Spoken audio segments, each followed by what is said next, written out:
Hi everyone, सरल academy में आपका स्वागत है। मैं उम्मीद करता हूं, मतलब ऐसा बार बार मैं बोलते रहता हूं, आप सभी भी बोर हो चुके होंगे, है ना। तो फिर से वो घिसी पिटी लाइनें स्टार्ट कर देते हैं हम कि हमने तो पढ़ाना स्टार्ट कर दिया है, आप लोग भी पढ़ना स्टार्ट कर दीजिए, क्योंकि एग्जाम आने वाले हैं सभी के। वो चाहे 3 माही हो, 6 माही हो या 12 माही हो, जब भी आप देख रहे हैं वीडियो, इसका मतलब आपके एग्जाम आने ही वाले हैं, है ना। आज का जो हमारा टॉपिक है वो बहुत ही ज्यादा इंटरेस्टिंग है। और ये टॉपिक यदि हटा दिया जाए केमिस्ट्री से, तो एक ब्रांच ही खत्म हो जाएगी। और आई होप आप समझ गए होंगे कि मैं किसकी बात कर रहा हूं। मैं बात कर रहा हूं कार्बनिक रसायन की, जिसे आप बहुत प्यार से अंग्रेजी में ऑर्गेनिक केमिस्ट्री कहते हैं, है ना। तो क्या है ऑर्गेनिक केमिस्ट्री, आप सभी को जानना होगा। कहां से इसकी शुरुआत हुई, कौन कौन वैज्ञानिकों ने अपना योगदान दिया, कैसे सोचा होगा इन सब बातों का वर्णन या अध्ययन आज के इस वीडियो में हम करेंगे। मेरी हिंदी देख रहे हो आप, बहुत अच्छी है, ऐसी ही होनी चाहिए आपकी भी। क्या है, जब आप एक लिखने बैठोगे, जब आप मन में सोचोगे वहां पर, तो आपकी हिंदी यदि मजबूत है तो आपके नंबर कोई नहीं काट सकता।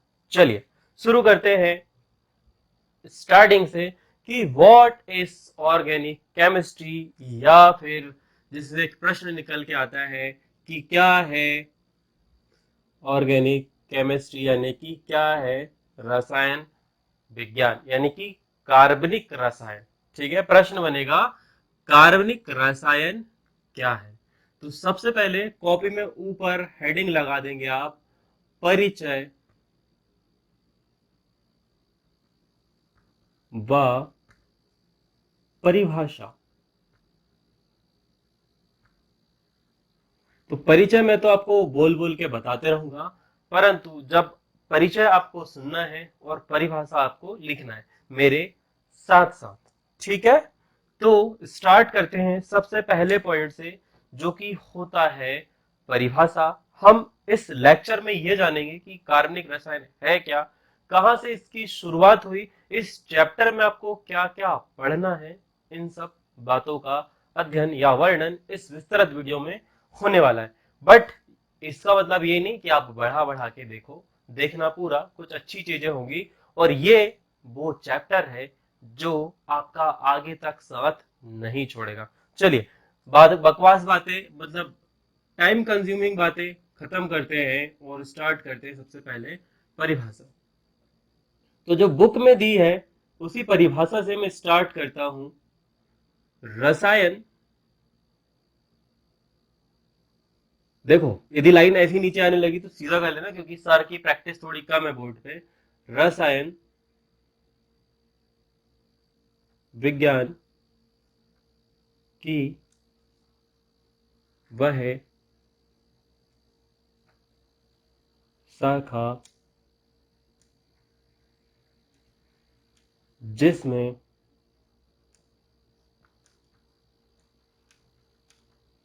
कार्बनिक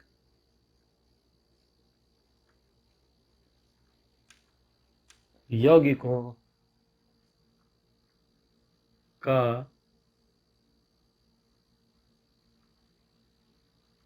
अध्ययन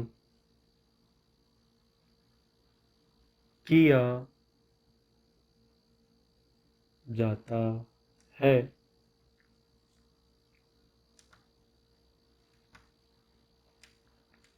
कार्बनिक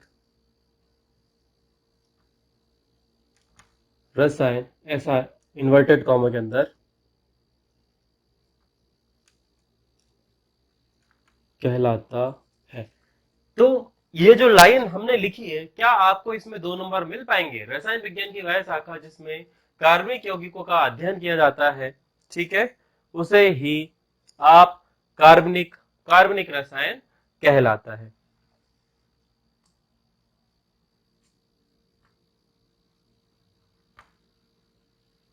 आगे लिखते हैं, जिसके अंतर्गत कार्बन जब, अच्छा, इसी से हमारा अगला चैप्टर है, पता है क्या, जिसका नाम है हाइड्रोकार्बन, है ना। कार्बन जब हाइड्रोजन से अभिक्रिया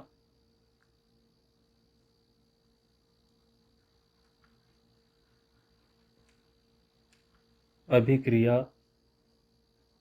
करके उत्पाद बनाता है,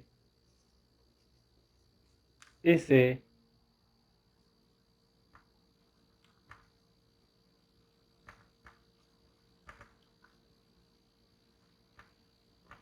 हाइड्रोकार्बन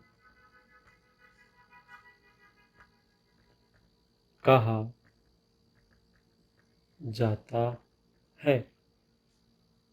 साथ ही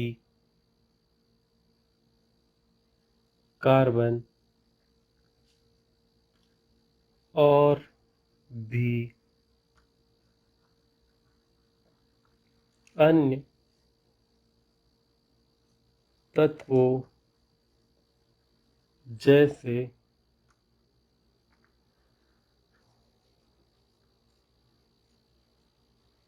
सल्फर,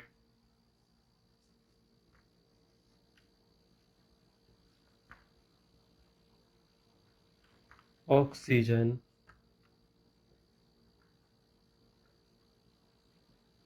नाइट्रोजन आदि के साथ मिलकर नए नए, मेरे साथ ही लिखना है आपको, है ना, यौगिक बनाता है। यह सभी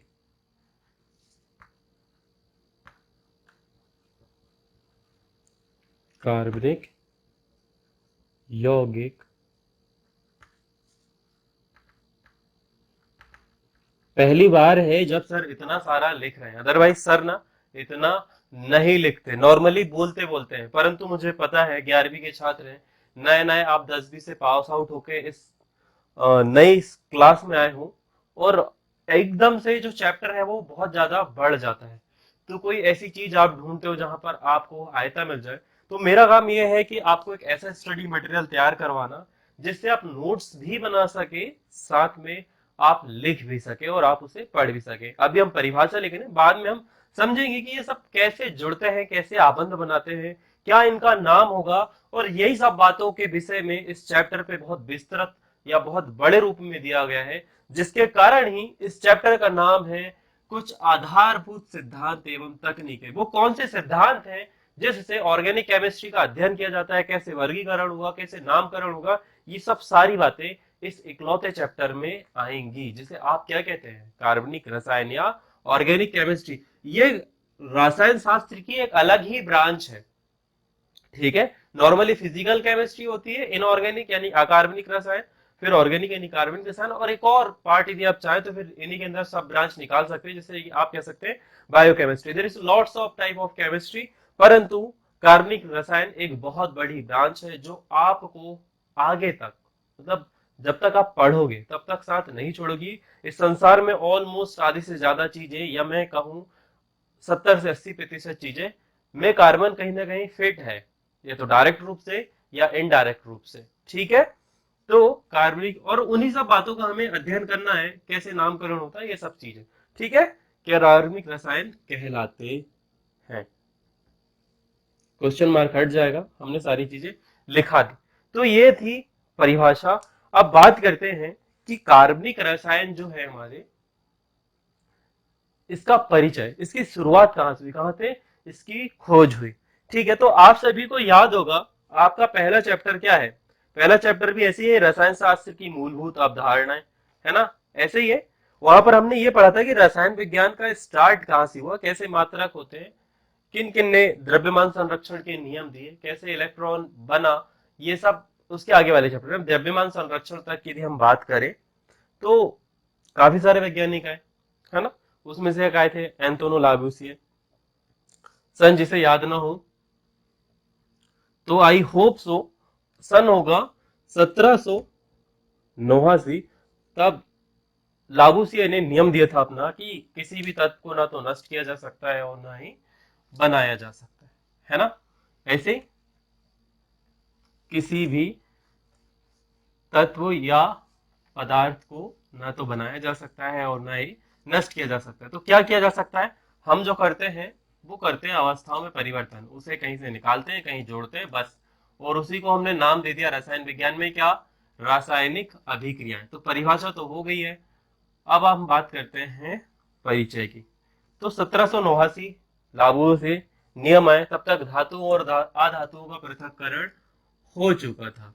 उसी दौरान पे 200 साल पहले, जो हमारी बुक में प्रस्तावना के रूप में एनसीईआरटी में मेंशन है कि 200 साल पहले जब पदार्थों को वर्गीकृत किया जा रहा था, क्या, जब पदार्थों को वर्गीकृत किया जा रहा था, तब अकार्बनिक पदार्थ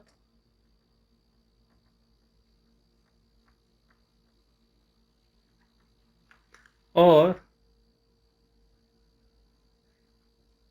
कार्बनिक पदार्थ,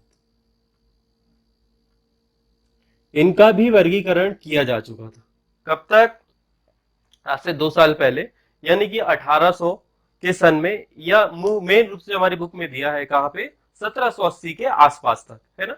तो हम, हमारे जो पूर्वज थे, ये जो पुराने वैज्ञानिक थे, वो कार्बनिक और अकार्बनिक पदार्थों में क्या बोलते हैं, विभेदन करना सीख गए थे। जैसे कि हम एक फॉर्मूला लेके, आपको पता होगा, NaCl H2O, ठीक है, इसमें कहीं कार्बन है क्या, नहीं। और उदाहरण लिख देता हूं, HCl KCl, है ना। ये सारे उदाहरण जो हैं ये अकार्बनिक रसायनों के अंतर्गत आते हैं। कार्बनिक रसायन CH4 मीथेन, CH3COOH कार्बोक्सिलिक अम्ल, CH2 double bond CH2 ethene, ये सब चीजें कार्बनिक रसायन के अंतर्गत आती हैं। तो इन सब का वर्गीकरण करना हमारे जो पूर्व वैज्ञानिक थे वो सीख चुके थे।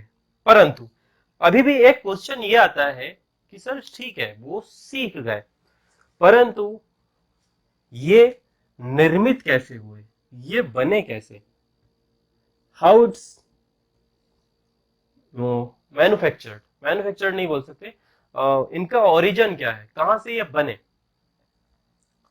तो ये पाया गया कि जीव जंतु, पेड़ पौधे, जो चीज नष्ट हो जाती है या बनती है, उनमें मुख्य रूप से क्या देखा गया, हमारा कार्बन। जैसे कि पेड़ पौधे या जीव जंतु की बात करें तो हमारा DNA, हमारे शरीर की कोशिका, हमारे शरीर में उपस्थित रक्त, ठीक है, हमारे शरीर में प्रोटीन, हम जो खाना खाते हैं, कार्बोहाइड्रेट,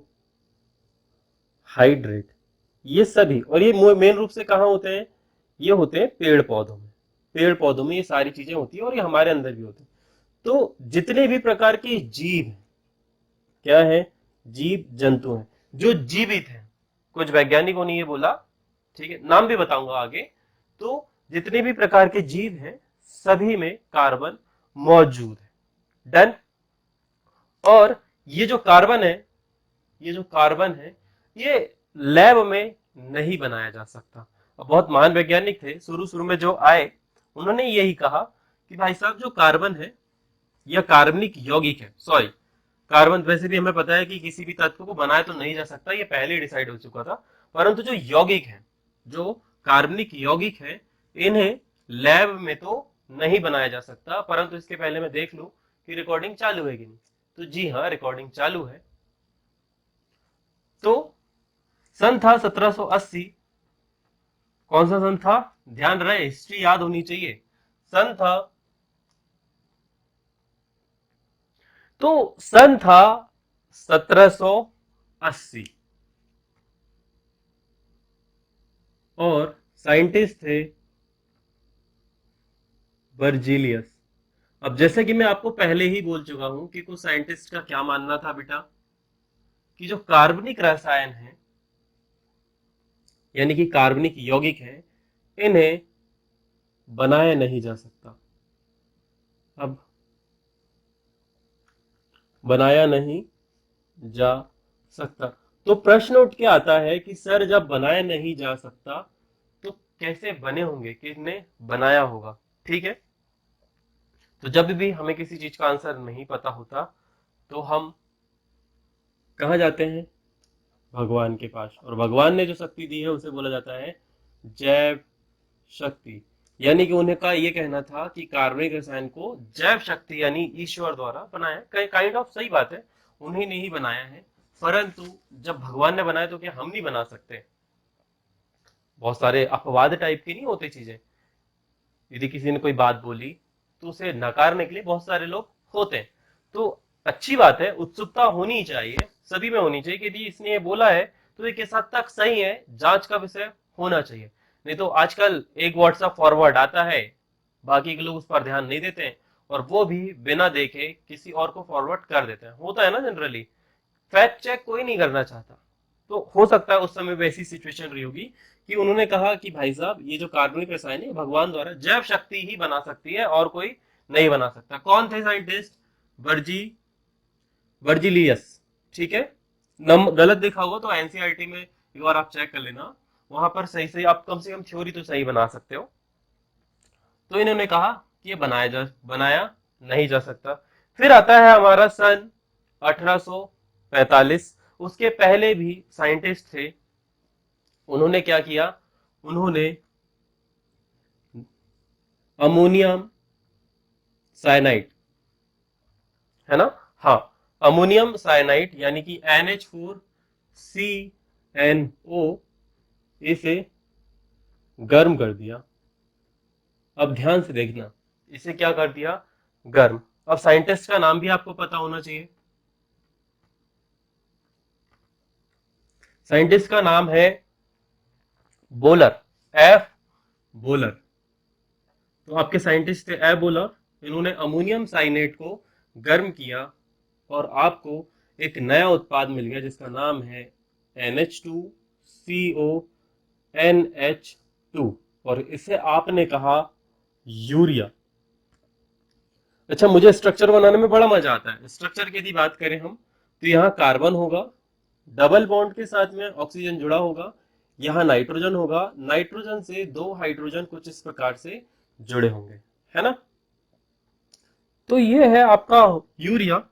और जिसे नहीं पता, यूरिया आप जो यूरिन करते हो उस पर भी मौजूद होता है। अब आप पृथक्करण करके उसे निकालने की कोशिश मत करना, बहुत वल्गर लोग घर वाले भगा देंगे। ठीक है, परंतु साइंस के स्टूडेंट है करके भी देख सकते हो, अकेले अकेले में कोई आपत्ति नहीं है। तो ऐसे करके उसने अमोनियम साइनेट को गर्म किया, तो यहाँ पर बॉन्ड टूटे, और बॉन्ड टूटने के कारण पर पुनर्विन्यास हुआ और एक नया कंपाउंड उन्हें मिला जिसका नाम है यूरिया। तो यहाँ पर ये जो थ्योरी दी गई थी जिसे कहा जाता है वाइटल फोर्स थ्योरी, जो कि दी गई थी किसके द्वारा, बर्जीलियस के द्वारा, ये हो जाती है गलत साबित। ठीक है, उन्होंने कहा ठीक है भाई, आपने दे दिया, कोई बात नहीं, एकाध केस में होता है। परंतु इसके बाद में फिर से दूसरे वैज्ञानिक आए।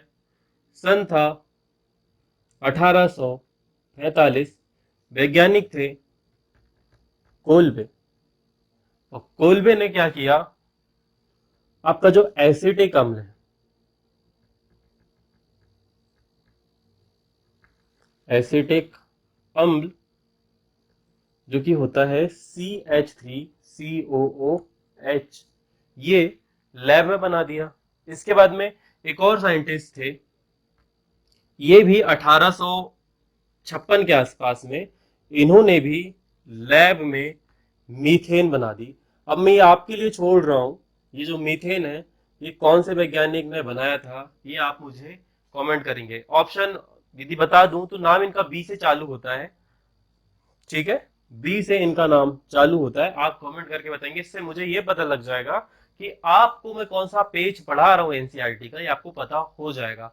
तो ध्यान रहे, वीडियो देखने से ज्यादा जरूरी है कि जो आपकी बुक में लिखा है उसे ही आपको कंसिडर करना है।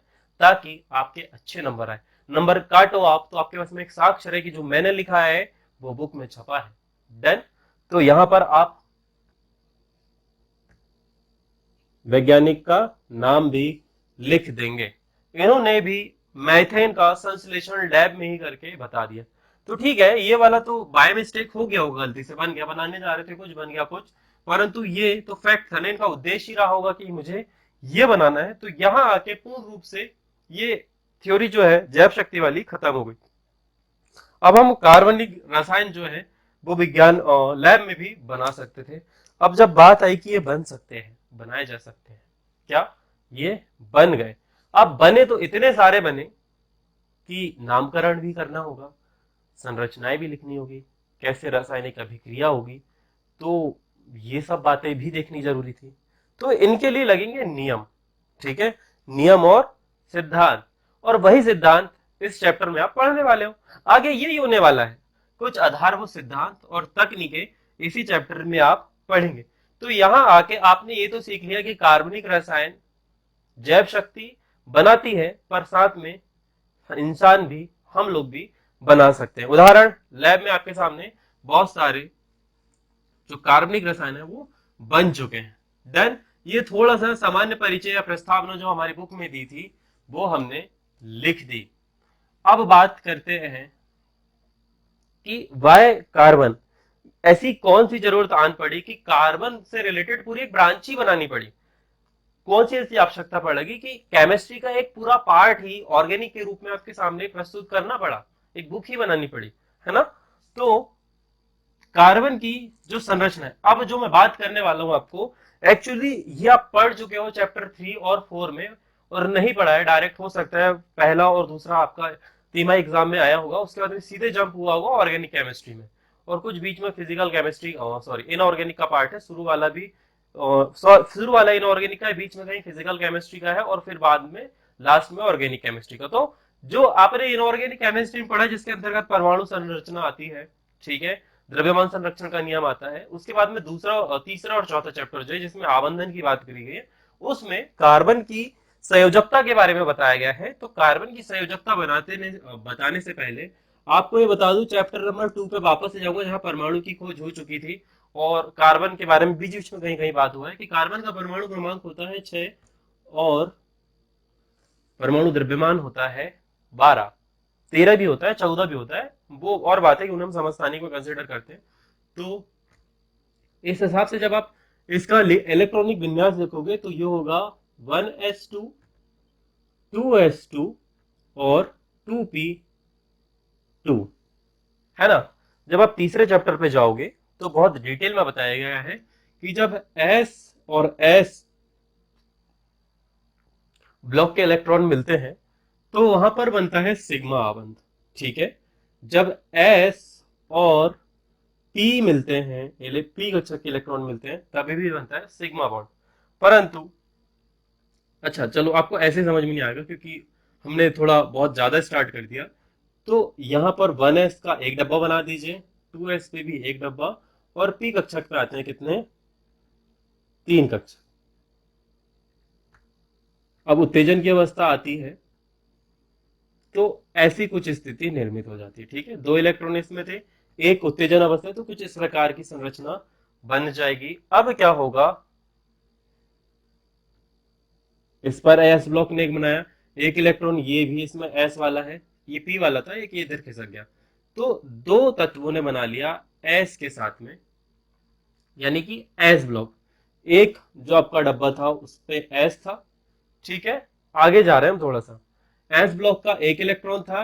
अब ये कार्बन क्या करेगा, यहां पर उत्तेजन की अवस्था थी, पहले ध्यान से देखो, 2 डब्बे थे, जब उत्तेजन की अवस्था आती तो इलेक्ट्रॉन की एनर्जी बढ़ती है और वो दूसरे कक्षकों में प्रवेश करते हैं। तो यहां पर भी वही हुआ, जो स्टार्टिंग स्टेज थी, मैं यथावत स्थिति बना देता हूं, कुछ ये वाली स्थिति थी। ठीक है, जब इलेक्ट्रॉन कहीं से एनर्जी रिसीव करते हैं तो उनमें आ जाती है उत्तेजन अवस्था, और परमाणु जो है, सॉरी परमाणु नहीं बेटा, इलेक्ट्रॉन जो है वो दूसरे कक्षक में प्रवेश करते हैं। तो ये जो अवस्था है इसे ही बोला जाता है एक्साइटेड स्टेट या फिर उत्तेजन अवस्था। अब मैं गहरी बात बता रहा हूं, मतलब हम बहुत आगे आ चुके हैं। अब हम नियम समझेंगे, हम संरचना समझेंगे कि क्या होता है। तो ये जो 4 डब्बे आपको खाली दिख रहे हैं, कौन से 4, अब इन्हीं में कोई बाहरी तत्व आके जुड़ेगा,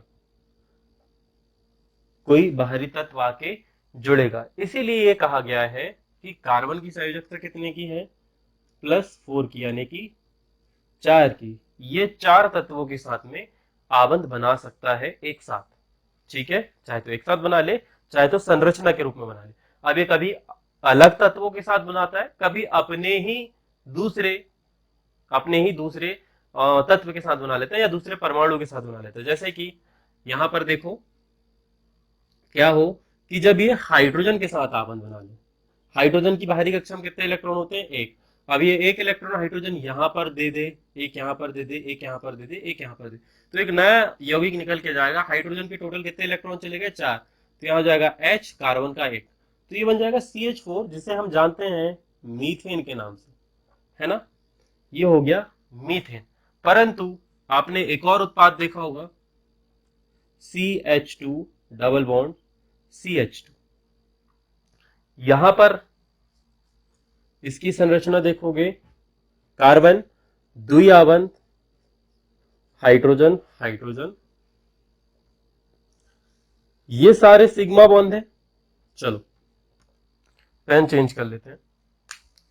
यहां पर ये जो कार्बन और हाइड्रोजन के मध्य बना हुआ है, ये सारे सिग्मा आबंध होंगे, ये नीचे वाला भी सिग्मा आबंध होगा, परंतु ये जो दिख रहा है ये पाई आबंध होगा। संरचना में भिन्नता हुई। मैं आपको अभी ये समझा रहा हूं कि कार्बन की संयोजकता कितने की होती है, और हम कार्बन को अलग क्यों बांटा गया, एक पूरी संरचना क्यों बना दी गई, एक पूरा चैप्टर ही अलग क्यों बना दिया गया।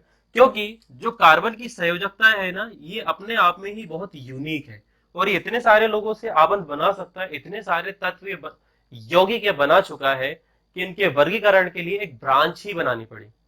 इतनी सारी जरूरत हो गई कि कभी ये सीधी श्रृंखला में जुड़ता है ना, सीधी श्रृंखला में जुड़ता है तो हम उसे खुली श्रृंखला वाले हाइड्रोकार्बन कहते हैं, या खुली श्रृंखला वाले कार्बनिक यौगिक कहते हैं।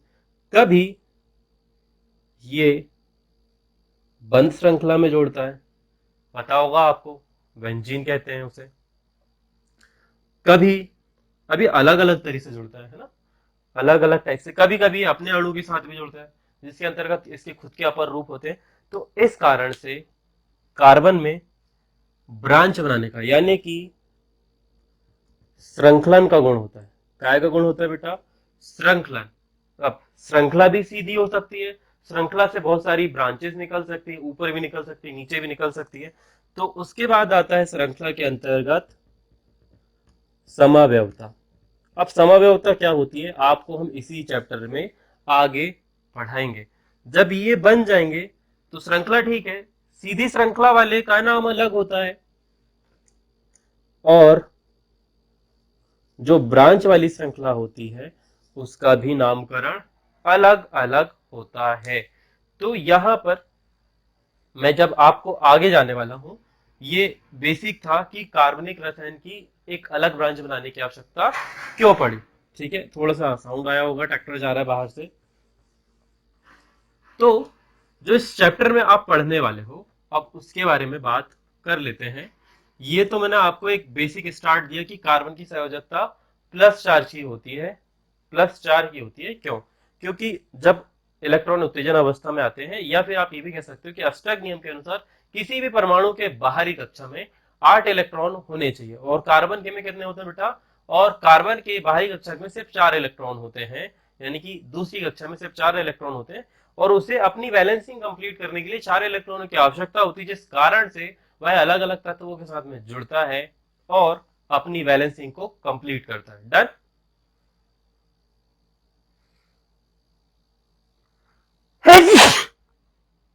सॉरी, देखो छींक आ गई। तो इस चैप्टर में आपको जो पढ़ना है, अब उसकी बात कर लेते हैं। सबसे पहले आपको थोड़ा सा जो स्टार्टिंग में है वहां पर हम आबंधन पढ़ेंगे, थोड़ा सा, ना कि कार्बन कैसे आबंध बनाता है, और आबंधन के कारण पे उन पर कैसा गुण होता है, उन कार्बनिक यौगिक पर कैसा गुण होता है। फिर उसके बाद में आबंधन के साथ ही साथ हम आकृतियां देखेंगे, कार्बनिक यौगिकों की जो आकृतियां होती है वो देखी जाएगी। उसके बाद में उसके बाद में उनका नामकरण देखा जाएगा। नामकरण के अंतर्गत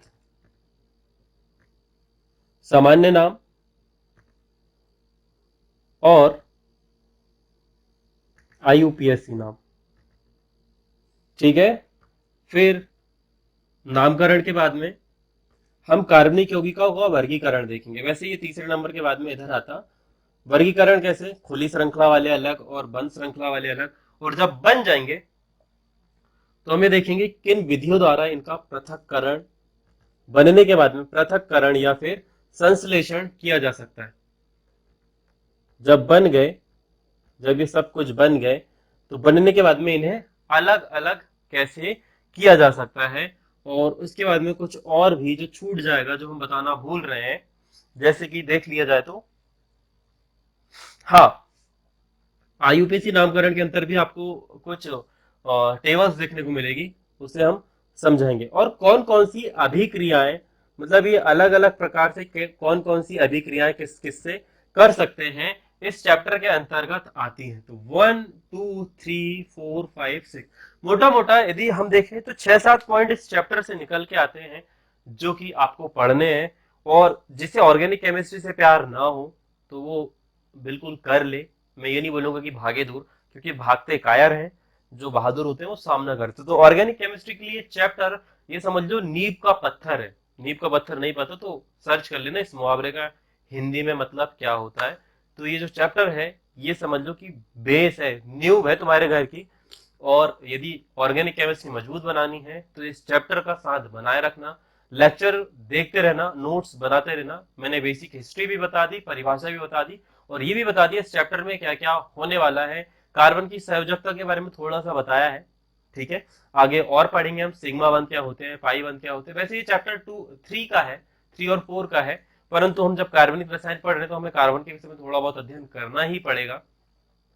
आई होप सो थोड़ा बहुत भी ये वीडियो आपको अच्छा लगा होगा, समझ आया होगा। तो सपोर्ट, लाइक, शेयर, सब्सक्राइब कर दीजिएगा सरल एकेडमी को। साथ ही यदि आप कैपेबल हो तो आप हमें डोनेट भी कर सकते हो। जल्दी मिलेंगे नेक्स्ट वीडियो में। नोट्स वगैरह के लिए क्यूआर कोड स्कैन कर लेना, यदि होंगे तो जरूर मिल जाएंगे, नहीं होंगे तो बन के मिल जाएंगे, ठीक है।